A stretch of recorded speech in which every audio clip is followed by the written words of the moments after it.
Vamos a lo nuestro entonces. Voy a compartir pantalla y abro el chat.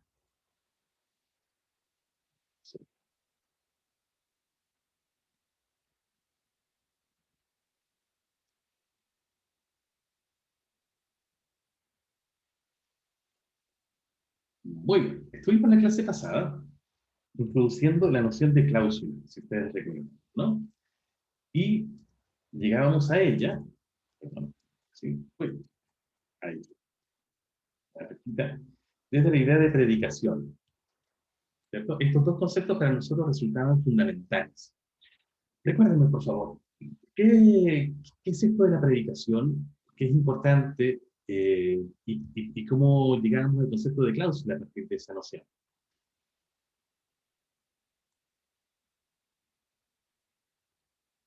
Pueden revisar sus apuntes si quieren. No es necesario que lo recuerden al pie de la letra.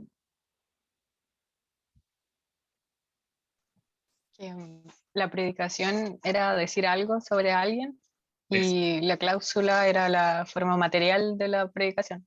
Tienes toda la razón, querida Constanza, ¿cierto? En la predicación es un acto de lenguaje y que usamos el lenguaje justamente para decir algo sobre alguien. No sobre algo, no necesariamente sobre una persona, también puede ser sobre algún otro objeto en el mundo. Y la materialización, como dice muy bien Constanza, la materialización lingüística, ¿no? Misma de ese acto, la materialización sintáctica de ese acto, es lo que conocemos como una cláusula. ¿Por qué es tan importante esto de la predicación? Porque para nosotros va a resultar relevante y partimos de ahí para introducir esta noción que de la cláusula, ¿no? Que de hecho es una noción que nos va a resultar fundamental en todo nuestro trabajo en gramática.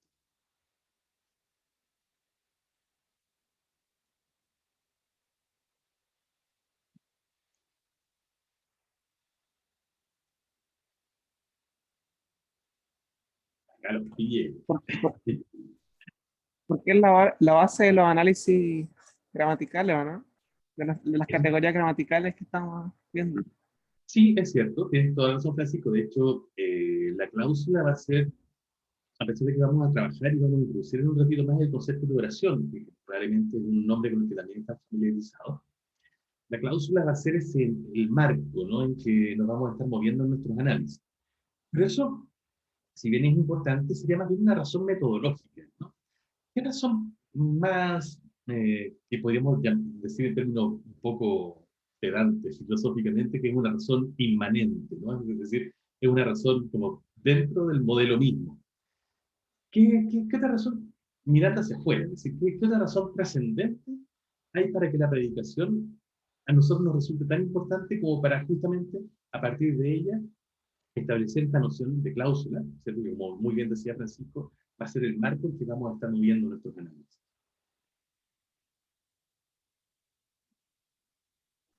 Puede ser porque es la forma en la que ocupamos el lenguaje. Así es, Constanza. Bueno, de hecho, hay que hacer ahí una precisión, y es que no es la única forma en que usamos el lenguaje. Hay muchas formas, de hecho, y usamos el lenguaje en verdad para hartas cosas. Valentina también lo había dicho por el chat. Constanza, le copió a Valentina. O, ¿no? O simplemente las grandes mentes piensan igual en momentos similares. Muy bien. Claro. Y eso, las grandes mentes piensan en momentos similares. Eso, Valentina, ¿cierto? Hay muchas formas en que usamos el lenguaje. Podemos usarlo, como decíamos hace un tiempo, bueno, por ejemplo, incluso desde las acciones más básicas, ¿no? Imagínense que están haciendo un arreglo aquí en casa, ¿no? Y están con un martillo y de repente, en vez de darle con el martillo al clavo, se dan en el dedo. ¿Cuál sería su reacción? Dios mío, cáspita, ¿cierto? Caracoles, o alguna otra de esas llamadas interjecciones, ¿no? Probablemente, uy, ay, o algunas otras, ¿no? Recórchole, nos dice Francisco por el chat. Bueno, eso, aunque básico, rayos, ¿cierto? Es también un uso lingüístico, ¿no? Aunque muy básico. Miércoles, nos dice Benjamín. Claro, es un uso lingüístico muy básico y que no está pensado en esencia para comunicar. De manera secundaria, por supuesto, si alguien lo oye, podrá inferir a partir de mi grito que me pasó algo, ¿no? Y venir en mi ayuda, por ejemplo. Pero ahí, claro, no estamos hablando realmente sobre algo en el mundo, sino que estamos simplemente usando el lenguaje para expresarnos, ¿no? Como para expresar ese dolor, o en otros momentos, quizá un poco menos físico, también gritos de angustia, no sé, o suspiros de gozo, por ejemplo, también son de algún tipo, al menos mínimamente, usos lingüísticos, claro, pero que no son exactamente comunicativos, sino que son más bien simplemente o primariamente expresivos. Hay otros usos, por ejemplo, si yo uso el lenguaje para, no sé, imagínense, voy caminando por la calle y veo a alguien que me parece conocido, le puedo decir, oye, eh, y si me parece muy conocido, podría decir, ah, ese es Francisco, por ejemplo, ah, Francisco, llamarlo, ¿no? Ahí también estoy usando el lenguaje, aunque para un fin distinto, ¿no? Llamar la atención de otra persona, no informarle a esa persona de algo en el mundo. Y hay muchos otros usos, ¿no? Por ejemplo, cuando recién comenzamos nuestra clase, tenemos actos rituales para los que usamos el lenguaje. Por ejemplo, decir buenos días, ¿cierto? Preguntarle a alguien cómo está, ¿no? Hola, ¿cómo estás? Eso realmente, en estricto rigor, no es una pregunta, y cuando la persona nos dice bien, en estricto rigor, no es una respuesta a esa pregunta. De hecho, la mayor parte de eso, digamos un 80-90% de eso, consiste esencialmente en un ritual, ¿no? Un ritual que implica, te reconozco como otro hablante, ¿cierto? Y podemos iniciar una comunicación. De hecho, por eso, cuando a una persona le preguntan, bueno, ¿cómo estás? Y nos dice, pucha, no ha andado muy bien el último tiempo, y nos empieza a contar realmente cómo está. Esto puede estar 2 minutos, y dice, no, estoy preocupado por los exámenes, y no, bueno, no sé, tengo no sé, problemas para la locomoción, no sé, lo que ustedes quieran. Eh, ya a los 5 minutos nos puede empezar a dar la lata y decirle, oye, ya termina el rollo, ¿no? Y la otra persona con justicia nos podría decirnos, pero tú me preguntaste cómo estaba, yo te estoy contando cómo está. Claro, eso provoca un quiebre ahí, provoca una tensión, porque realmente la pregunta de cómo estás no es en estricto rigor una pregunta, y lo que esperamos ahí no es una respuesta en que efectivamente esa persona nos empiece a hablar sobre ella y el mundo, o sobre cómo ha participado en el mundo, sino que esperamos simplemente una respuesta ritual. Para eso también usamos el lenguaje. O incluso ahí, como les decía recién, en una pregunta, ¿no? En una pregunta real, no en una pregunta ritual como la que le acabo de describir, también hay un uso lingüístico en que realmente no estamos hablando sobre el mundo, sino que estamos ahí preguntando sobre el mundo. Todos esos son usos lingüísticos que por supuesto son muy importantes, pero nosotros vemos esencialmente el lenguaje como un medio de comunicación en nuestro curso y en nuestra, aunque esto es una lección, ¿no? Hay otros modelos lingüísticos que ven el lenguaje con otra perspectiva. Para nosotros el lenguaje se configura esencialmente como un medio comunicativo.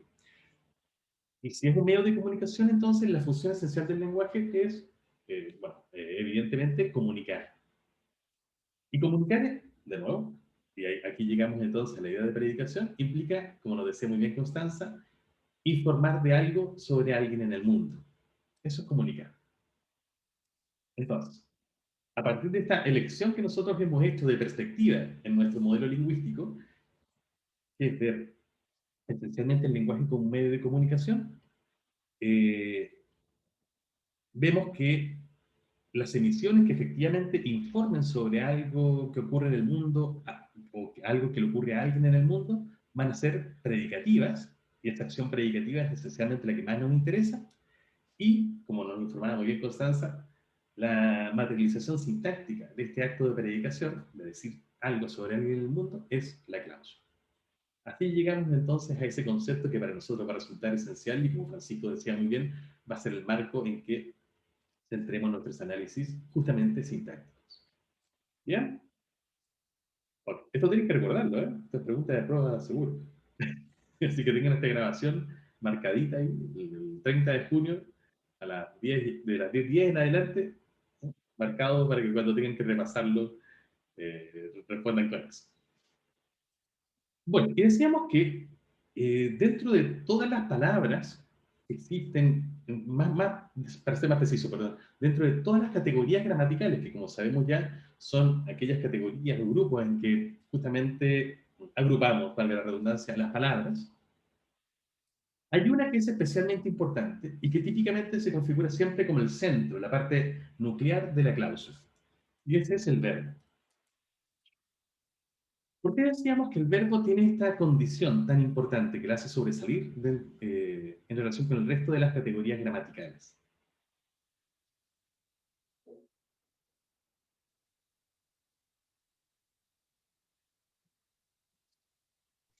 Debido a que no se puede reemplazar, Perdón, o de Martín. que la cláusula se construye alrededor del verbo. Sí, en efecto, la cláusula se construye alrededor del verbo. ¿Pero por qué? ¿Por qué tiene esa condición nuclear? ¿Por qué es tan importante? Yo tenía notado que es como que puede predicar por sí solo. En efecto, ¿cierto? Es la palabra que por sí misma es una especie de síntesis del acto de la predicación. Sofía nos lo dice también en el chat, ¿no? El verbo es esencialmente predicativo. Francisco, claro, entrega mucha información por sí mismo. Y claro, Florencia nos lo precisa más todavía, porque por sí mismo puede informar algo sobre algo. En efecto, eso significa que entregue mucha información y que es una información esencialmente predicativa. ¿Y qué es lo que hace que un verbo tenga esa condición de ser tan esencialmente predicativo, que en sí mismo pueda encerrar esa sola palabra en el acto de predicación? ¿Qué es lo que tiene de importante? Y que lo diferencia de otras palabras, de otras categorías gramaticales.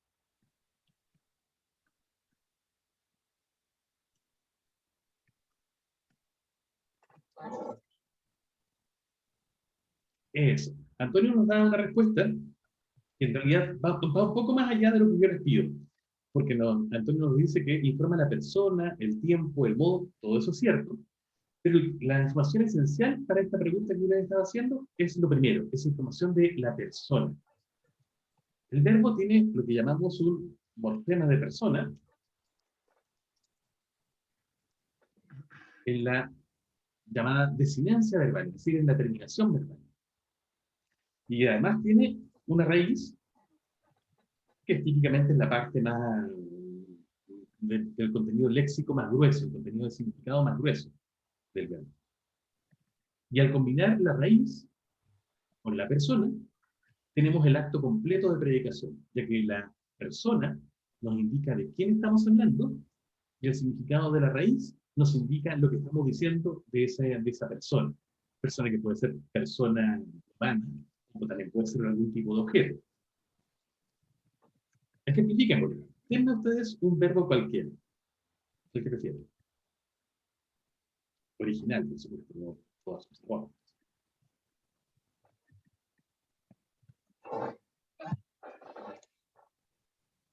Un verbo cualquiera. Un verbo cualquiera. Sacar. Sacar. Pues eso no es un verbo, don Benjamín. ¿Por qué eso no es un verbo? ¿Quién me ayuda? Está bueno ese que me informa Antonio, defenestrar. Pero tampoco es un verbo. Oye, Antonio, antes de decir, ¿qué es defenestrar? Tirar a o a alguien por la ventana. ¿Cierto? Tirar a alguien por la ventana. Mi profe de lenguaje en el colegio me amenazó con hacerlo un par de veces, de ahí lo aprendí. Me imagino qué motivos le habrá dado, don Antonio. Bueno, pero yéndonos ya más allá del léxico, Sofía nos da la respuesta, ¿no? Ni sacar, ni defenestrar son verbos porque les falta justamente la información de persona. En cambio, la categoría a la que pertenecen es la categoría de los infinitivos. ¿Cómo podríamos transformar sacar o defenestrar en verbos propiamente tales? Claro, podríamos decir sacó. Y ahí ya eso es un verbo. O defenestré, ¿cierto? Y ahí se transforman en verbos. Es decir, al conjugarlos, por supuesto al conjugarlos también los pongo en un tiempo, en un modo, como nos informaba Antonio, pero aquí esencialmente lo que nos importa es la información de persona. Sacar solamente hace alusión a la idea en abstracto de ese evento del que yo quiero hablar. Lo mismo de fenestrar, ¿cierto? De hecho, por eso son las formas, los infinitivos, estas formas en las que aparecen las definiciones en los diccionarios.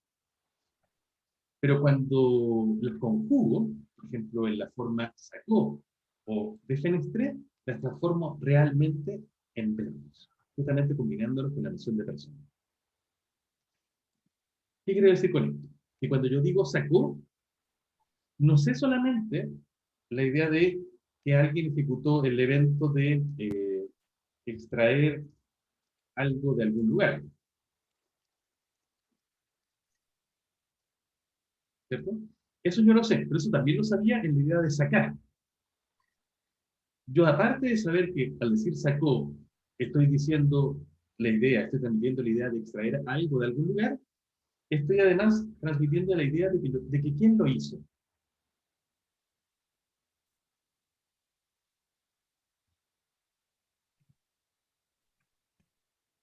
¿Quién hizo esto? Él. Claro, un él, ¿cierto? Un él, un ella, ¿cierto? Por supuesto, eso no es tan informativo, no es tan preciso como decir Benjamín sacó, ¿cierto? O Antonio, o Aranza, ¿cierto? Pero al menos nos informa mínimamente de ese alguien de quien estamos hablando. Y sabemos que, por ejemplo, ya no podemos estar hablando aquí de un yo. Por eso lo marco con ese asterisco, ¿no? Porque el asterisco nos indica acá, que acá eso nos está informando. O de un tú. O de un nosotros. Entonces, necesariamente ya nos informa la idea de sacó, apenas conjugando el verbo, que eso no lo hice yo, que no lo hizo tú, que no lo hizo un nosotros, etc., sino que algo distinto a un yo, o un tú, o un nosotros, un él o una ella, ¿no? Que por supuesto eso puede ser muchas personas en el mundo, pero al menos mínimamente ya nos informa ya nos da esa información. Así que eso hace, al combinar esta información de quién estamos hablando, aquí de él, y decimos de él que extraer algo de algún lugar, además en un tiempo específico, de una forma determinada, todo eso hace que al conjugar el verbo, yo ya tenga la predicación misma. Tengo alguien de quien estoy hablando y tengo lo que digo de ese alguien. Esta parte de lo que digo de ese alguien está en la raíz verbal, que podríamos identificar más o menos informalmente con sac, ¿cierto? Ya que también está en saqué, sacamos, sacasteis, sacarán, etc. Y esta O que tenemos acá es la que nos está informando de la persona. Esto es lo que llamamos el morfema de persona o la desinencia verbal. Por supuesto, porque es la que varía, es la que va cambiando cuando yo voy conjugando el verbo, ¿no? Y justamente conjugo el verbo para indicar diferentes personas. Saqué, sacamos, sacaron, sacó, todas esas formas nos informan de diferentes personas. Ya no él en saqué, sino que yo, ya no él en sacaste, sino tú, etc. Que justamente nos informan de diferentes alguienes, ¿cierto?, de quienes estamos hablando o predicando esta idea de extraer algo de algún lugar. Entonces, para no insistir tanto, cuando yo conjugo un verbo, lo que hago justamente es hacer del verbo un acto predicativo, indicar de quién estoy hablando en el forma de persona e indicar qué estoy diciendo de ese alguien en la raíz verbal.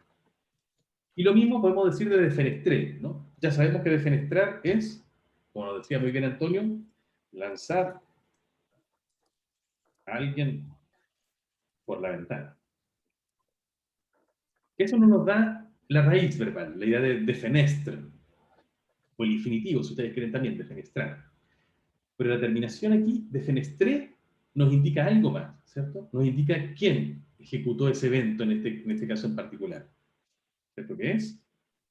Necesariamente el hablante, el yo. Bien, por eso entonces el verbo es una palabra tan especial, es una palabra que en sí misma lleva integrada la idea completa de la predicación. Y por lo tanto, si basta con el verbo para predicar, para ejecutar lingüísticamente un acto de predicación completo, podríamos decir que basta con esto para tener aquí una cláusula.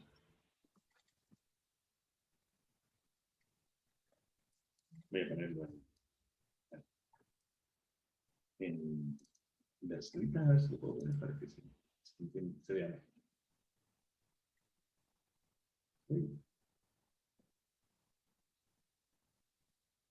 Es el subíndice, ¿no? Ahí.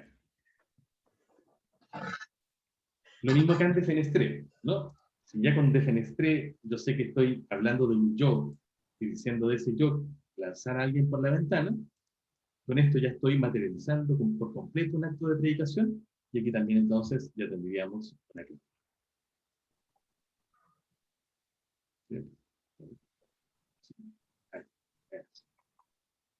Bien, ¿claro, chicos? ¿Alguna pregunta?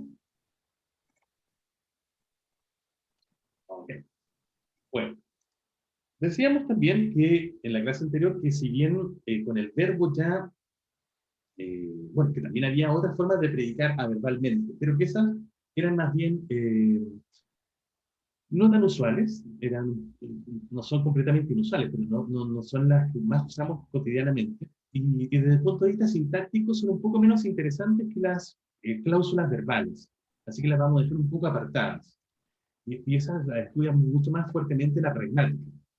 Así que se lo vamos a dejar a nuestros colegas de pragmática para que con ellos las aborden en su momento. Nosotros nos vamos a centrar sobre todo entonces en las cláusulas que tienen por núcleo, por centro, a los verbos, las cláusulas verbales. Bueno, algo que nos puede haber llamado la atención, cuando les decía recién que sacó ya constituye por sí mismo una cláusula, es que si yo digo sacó en un acto de habla real, ¿cierto? No en una clase, sino en una comunicación real, imagínense, simplemente nos encontramos un día y yo lo primero que les digo es, oye, sacó. Como que falta un poquito más de información, ¿no? Desde el punto de vista teórico, que es el que acabamos de abordar, eso constituiría una predicación, pero desde el punto de vista informativo, en un contexto, en una situación real de comunicación, salvo que mi interlocutor esté completamente enterado de lo que yo quiero decirle, la verdad es que eso no es suficiente para ser informativo, ¿no? ¿Qué me faltaría? ¿Cómo podría ser de esto una comunicación más completa, una predicación más completa? Francisco nos hace una pregunta, digamos, una parte, ¿no? De lo que estoy preguntando. Así que me interrumpo un segundo. El modo, sí, no te preocupes, pero es mejor sacarse esta duda de encima al tiro. Claro, Francisco nos pregunta sobre qué es el modo que mencionó Antonio.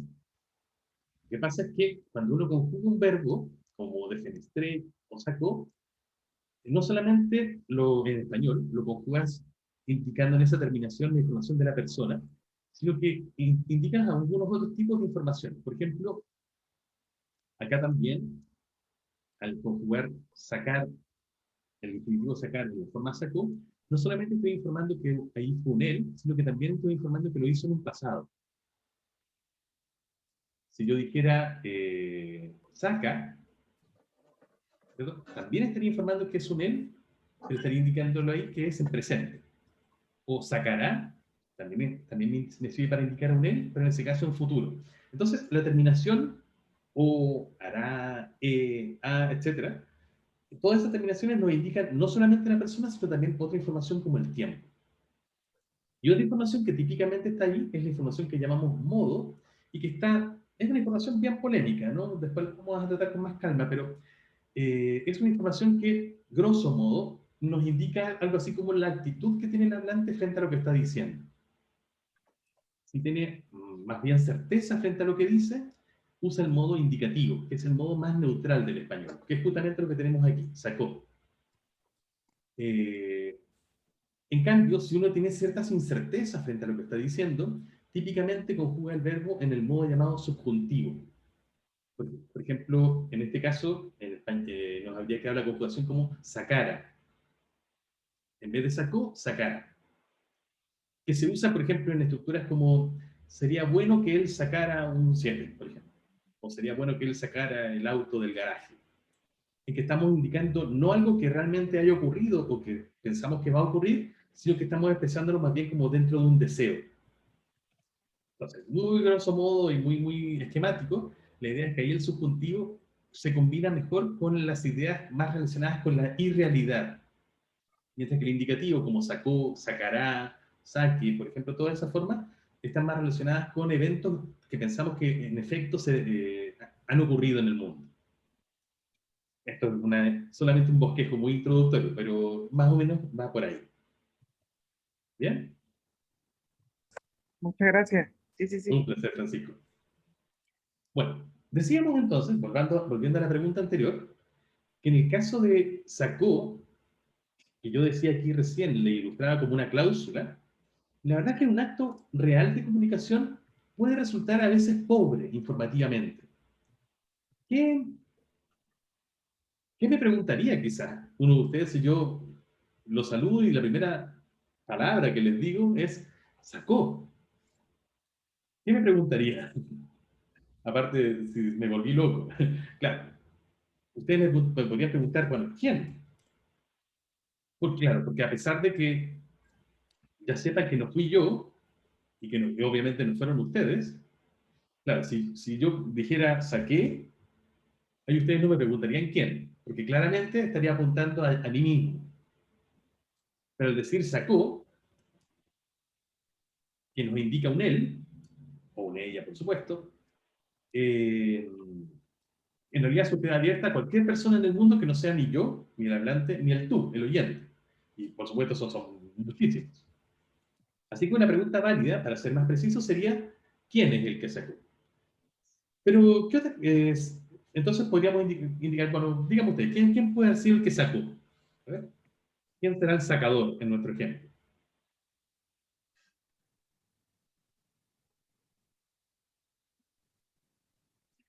Supongamos, a ver, supongamos que fue un árbitro en un encuentro de fútbol, un encuentro deportivo. Y yo les digo, ya, el árbitro sacó. Por supuesto, ahí la información se hace más completa, pero sigue siendo un poquito coja informativamente, ¿no? Como que nos falta aún más detalle. ¿Qué otra cosa podrían preguntarme si que no están realmente enterados de esta situación? Y mi acto de comunicación es la primera vez que ustedes empiezan a tener noticias sobre este evento del que yo les estoy hablando. ¿Cierto? Nos lo pregunta Camila, Benjamín, Diego, ¿qué es lo que sacó? ¿Qué podría haber sacado un árbitro? Por supuesto hay opciones muy probables, ¿no? Como una tarjeta, a un jugador de la... ¿Cierto? No sé, ¿qué se le ocurre? ¿Qué podría haber sacado un árbitro? ¿El árbitro sacó un completo? ¡Qué buena! O un gato, ¿cierto?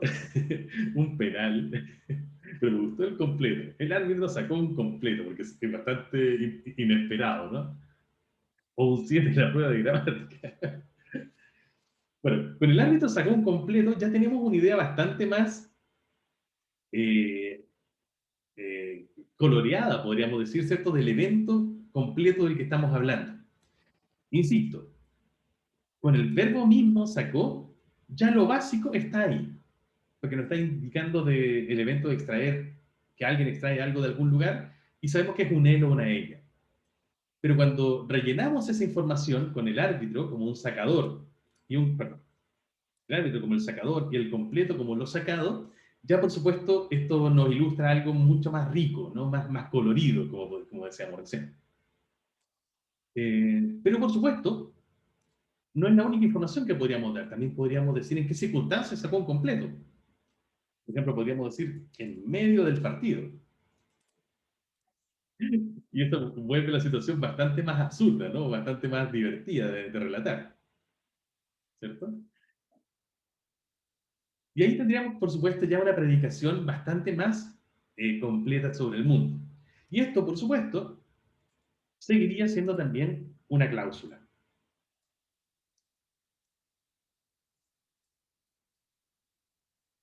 Y por eso la encerramos como una unidad lingüística ahí entre corchetes. Entonces, tanto sacó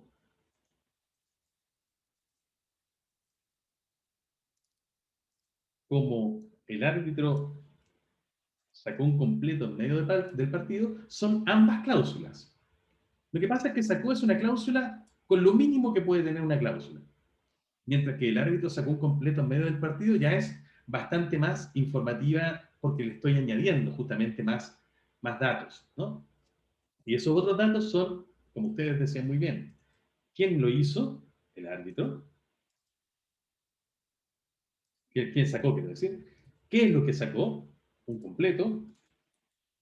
¿Y cuándo o dónde, cierto, lo hizo? En medio del partido. Y esto a ustedes ya les suena, ¿no? ¿Cierto? Estas preguntas de quién, qué, dónde o cuándo, ¿cierto? ¿De qué les suenan estas cosas?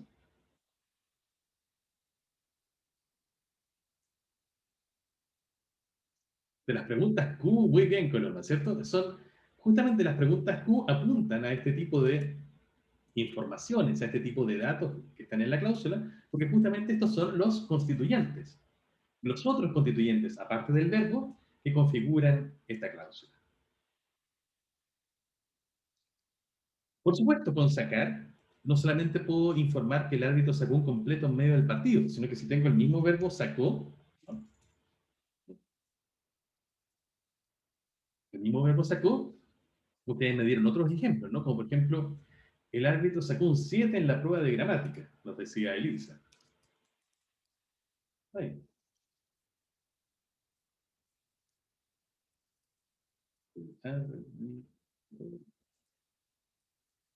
Sacó un 7 en la prueba de gramática.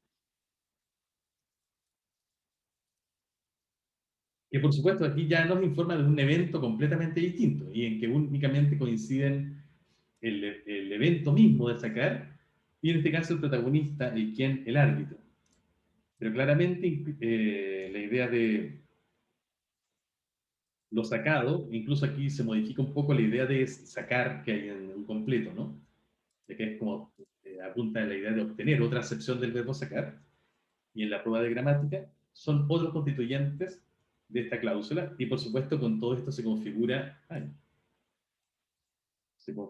una imagen distinta, un acto predicativo distinto. Pero sigue siendo una cláusula construida en torno al verbo sacar. Y por supuesto podríamos hacer lo mismo con otros ejemplos que a ustedes se les ocurran. Bueno, lo básico de esto que les estoy mostrando es que cuando otras palabras o conjuntos de palabras, otros constituyentes en realidad, aparecen junto con el verbo en una cláusula, estas típicamente pueden informar de dos cosas. O bien de las entidades que han participado en este evento. Por ejemplo, aquí el árbitro es el sacador y el completo es lo sacado. Y típicamente eso se configuran como los participantes, es decir, los actores involucrados en esto. O una circunstancia en que esto ocurre, ¿no? Como en medio del partido. Y lo mismo ocurre en este otro ejemplo, ¿no? El árbitro es quien saca, un 7 es lo sacado, aquí entendido esto como la acepción de obtener, y en la prueba de gramática es la circunstancia en que esto ocurre.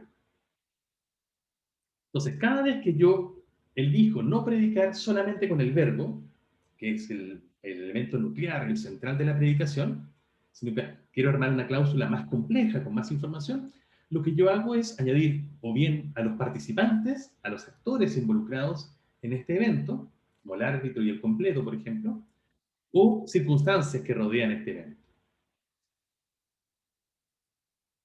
Por ejemplo, con el otro caso, con el verbo defenestrer. Con defenestrer, ¿cierto? Aquí, bueno, con este es bien informativo, ¿no? Porque al estar conjugado en primera persona, con el yo, es bastante más claro quién es el que defenestró. Claramente el hablante, no hay mucha posibilidad de confusión ahí. Y de hecho, si yo informara con un yo, por ejemplo, con un yo, la verdad es que en términos de información no es muy distinto defenestré de yo defenestré. Es más enfático el segundo, por supuesto, pero en términos de lo que estoy transmitiendo, son bastante sinónimas, ¿cierto? Pero sí me hacen falta algunas informaciones aquí también. Yo también querría quizás poder complementar esto con, por ejemplo, ¿qué me faltaría para que esto informara de una idea más completa?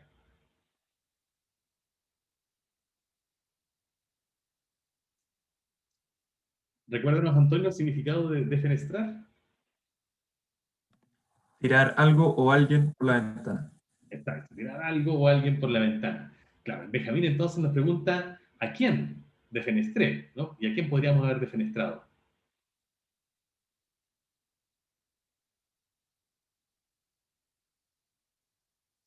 ¿No hay sugerencias? Vamos a poner, por supuesto, al mejor candidato, ¿no? Antonio. Yo defenestré a Antonio. Ah, un peluche, ya, Francisco. No, yo defenestré un peluche. Yo creí que las amenazas con defenestración se iban a acabar cuando salí del colegio, profesor. No, vamos a seguirlo haciendo bullying.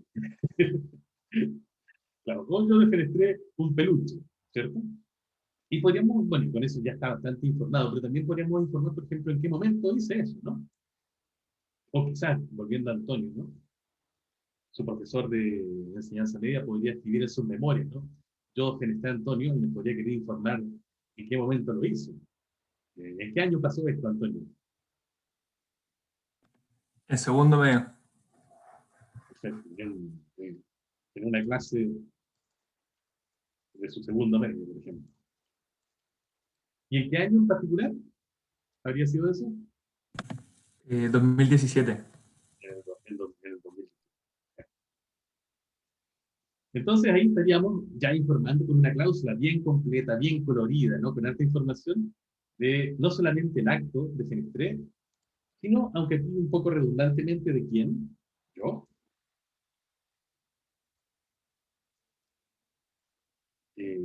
a quién de fenestré, y estos dos, quién lo hizo, ¿no? Yo, y a quién afecté con esto, Antonio, son los participantes, no son esas entidades que necesariamente están involucradas en la idea de defenestrar. Alguien que defenestra y alguien que es defenestrado. Pero estas otras informaciones, como en una clase de su segundo medio, y en el 2017, si bien estos no son participantes realmente del evento, son circunstancias que yo también puedo querer poner ahí como para informar más, ¿no? De contar más, hacer más rica la anécdota. Y esas son llamadas circunstancias. Y entre todas, aquí todas configurarían una gran cláusula.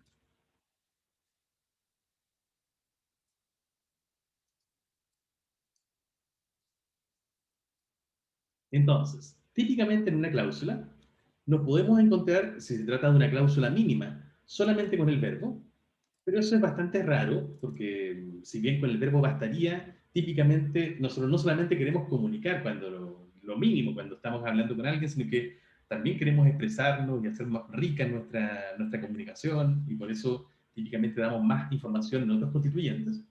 Pero en principio bastaría con una cláusula mínima como esta. Pero si no lo hacemos, si queremos informar más, podemos poner otros constituyentes, y esos constituyentes típicamente representan a los que participaron en el evento, por ejemplo, un sacador y lo que saca, en el caso de sacar, y en qué circunstancia, por ejemplo, lo hace, en medio del partido. O como decíamos recién aquí, en el caso de defenestrar, es necesario indicar como participantes a quién defenestra, quién es el defenestrador, digamos, a quién defenestra, que es el afectado por el acto de defenestración, y como circunstancias, por ejemplo, el lugar, más o menos, que es una clase de segundo medio, y el tiempo, ¿cierto? En el año 2017.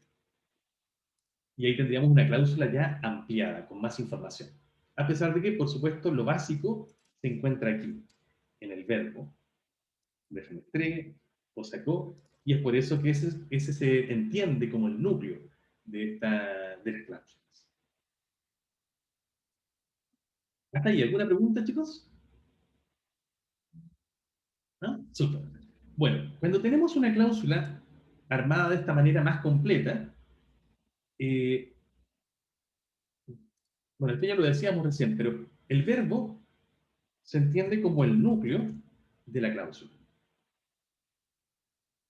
Y los otros constituyentes que están en la cláusula y que no son el núcleo, son conocidos como sus modificadores.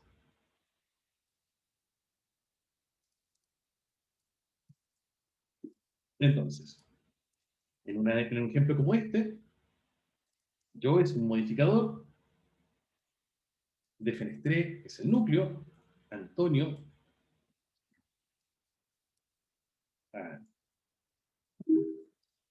¿sí? También es un modificador. En una clase de su segundo medio también es un modificador. Y en el 2017 también es un modificador.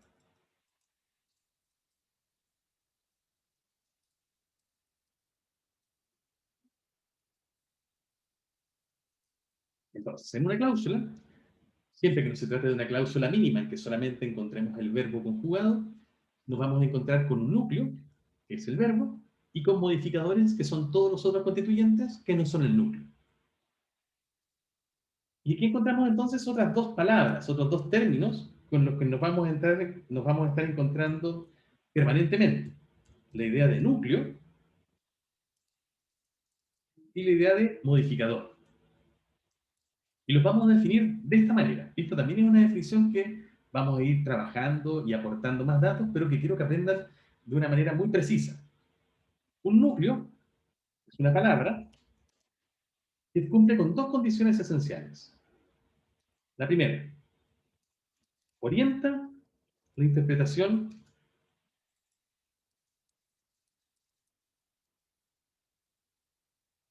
del conjunto sintáctico en que se encuentra.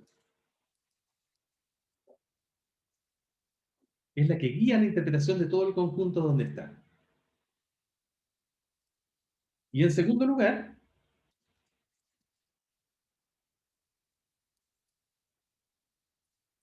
rige los accidentes morfológicos de sus modificadores. Esas son las dos rasgos, son los dos rasgos importantes que nos hacen decir que algo es un núcleo. Yo sé que por ahora esto es muy difuso, ¿no? Pero vamos a ir precisando lo que quiero decir con esto. Pero lo repito.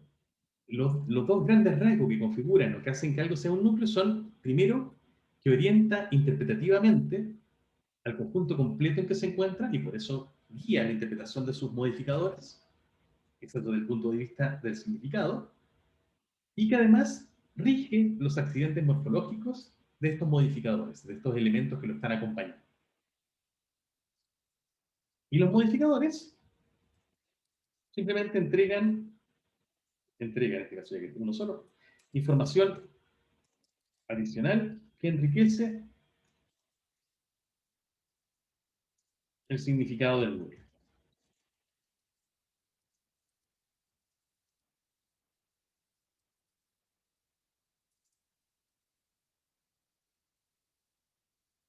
Ok, ¿a qué me refiero con esto?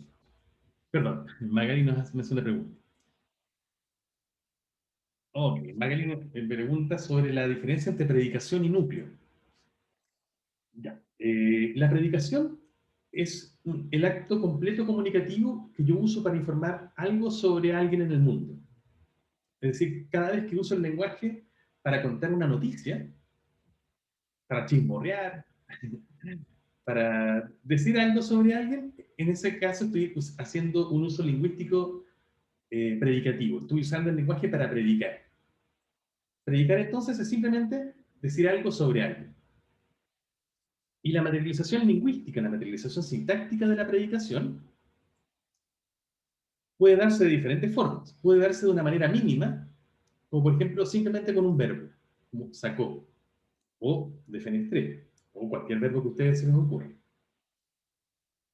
Y aquí, en defenestré o en sacó, estos serían cláusulas que materializan el acto de predicación, pero dado que son el único elemento y no tienen ningún modificador a su alrededor, no son núcleos. Para que haya un núcleo, es necesario que haya algo que rodee este núcleo. Si en una cláusula solamente tenemos un verbo, como en estos ejemplos muy simples que les estoy señalando aquí, no tenemos en estricto rigor un núcleo, porque no tenemos nada que orbite en torno a este núcleo.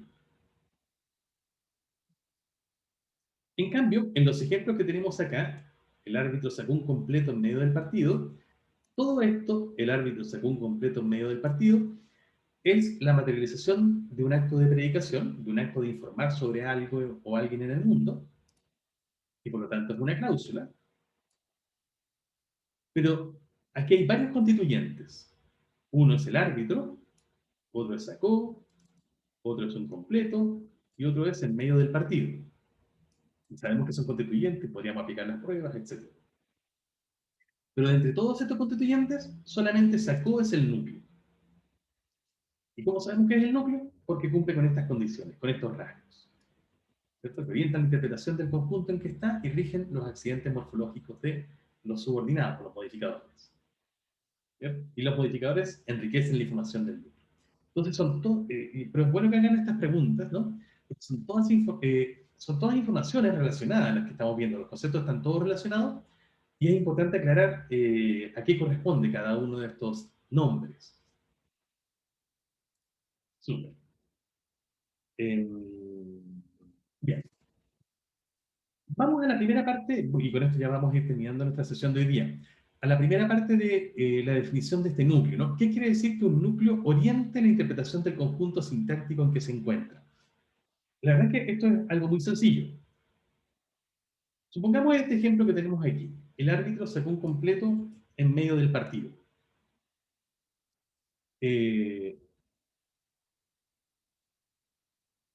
Supongamos un completo.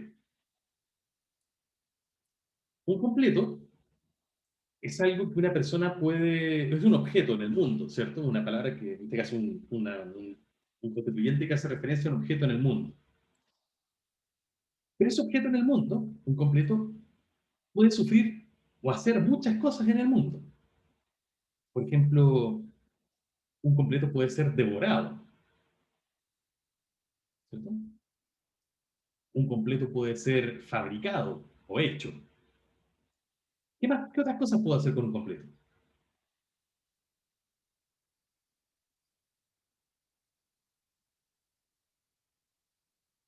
Comerlo, ¿Perdón?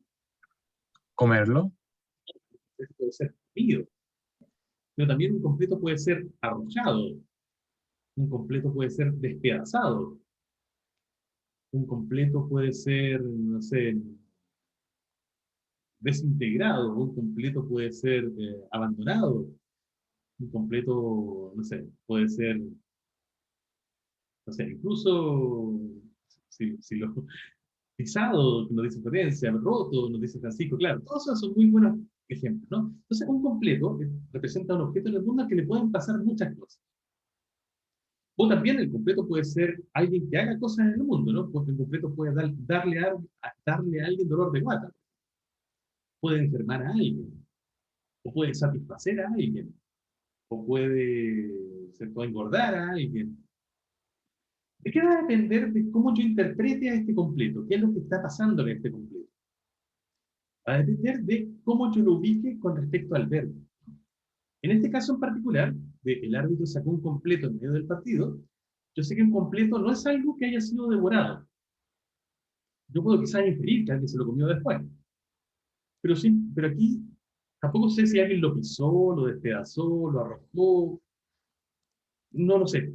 Aquí en esta predicación particular, el árbitro sacó un completo en medio del partido, el completo es algo sacado, es algo que alguien sacó. Y solamente así lo puedo interpretar, ¿cierto? Yo lo interpreto que aquí alguien se lo comió, o que lo pisó, o que lo arrojó, etc. Lo mismo podemos decir del árbitro.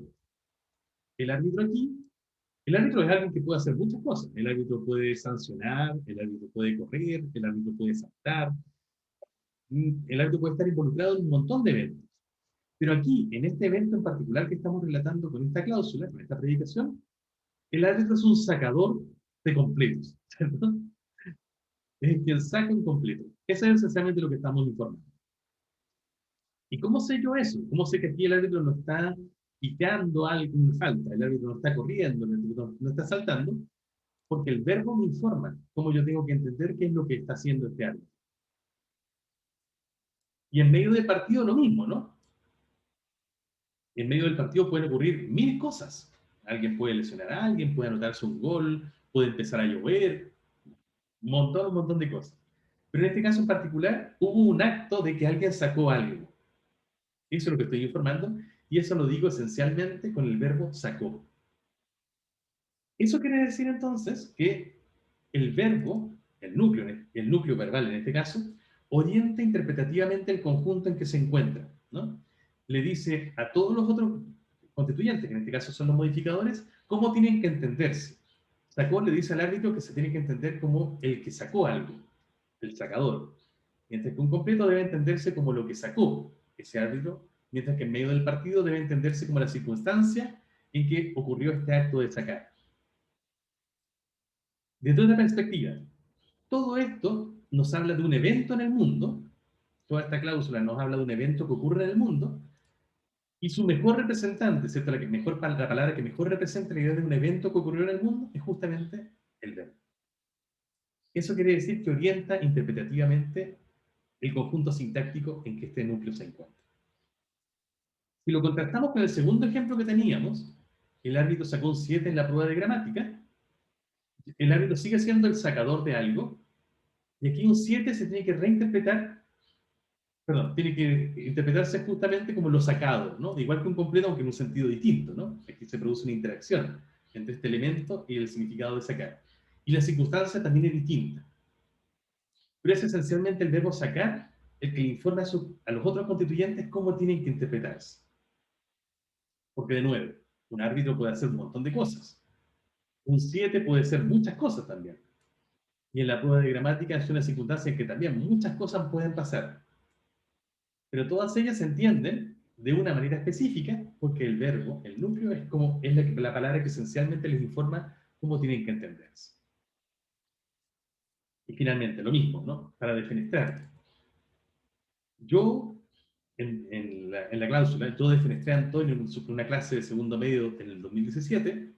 Yo se entiende como el defenestrador, Antonio como el defenestrado, y tanto una clase del segundo medio como en el 2017 como circunstancias, ¿no? Que yo propuso para precisar este evento. Pero yo no solamente puedo haber sido un defenestrador, yo también puedo hacer muchas cosas en el mundo. Puedo enseñar, puedo cantar, puedo bailar, puedo comer, puedo hacer mil cosas. Y Antonio no solamente puede ser un defenestrado, Antonio también puede hacer muchas otras cosas, porque le pueden pasarle muchas otras cosas en el mundo. Pero yo sé que en esta cláusula en particular, en esta predicación particular que estoy compartiendo con ustedes, el yo se tiene que entender necesariamente como el defenestrador, porque el verbo le está diciendo así te estás comportando en este acto en particular. Y Antonio aquí es un defenestrado porque el verbo le indica que esa es la manera en que tiene que ser interpretado. Y lo mismo para estas otras circunstancias, ¿no? Que son circunstancias de la defenestración y no de ningún otro acto. Insisto entonces, y con esto ya termino, que en todos estos casos podemos ver que esto que he subrayado aquí, el verbo como núcleo, es el núcleo de la cláusula, en primer lugar, porque orienta de manera interpretativa, es decir, orienta el significado de todos los modificadores que tiene a su alrededor, de todos los constituyentes que están alrededor de esta cláusula. Y también complementariamente a esto, porque si vemos que una cláusula como esta nos habla de un evento, de algo que ocurrió en el mundo, justamente el verbo es la palabra que mejor resume la idea de un evento, de algo que ocurrió en el mundo. ¿Bien? Ok, vamos a dejarlo aquí hasta ahora. En la próxima clase, la de nuestro día viernes, vamos a retomarlo y a tomar también este segundo rasgo, ¿no? Este de la reacción morfológica que les introduje recién en nuestra definición. Por ahora los dejo, un abrazo y les deseo un excelente resto de semana. Cuídense mucho. Chao, profe. Que esté bien. Gracias. Chao, profe, que le vaya Chao, bien. profe, cuídese. Chao, profe, cuídese. Gracias. Chao, que estén bien.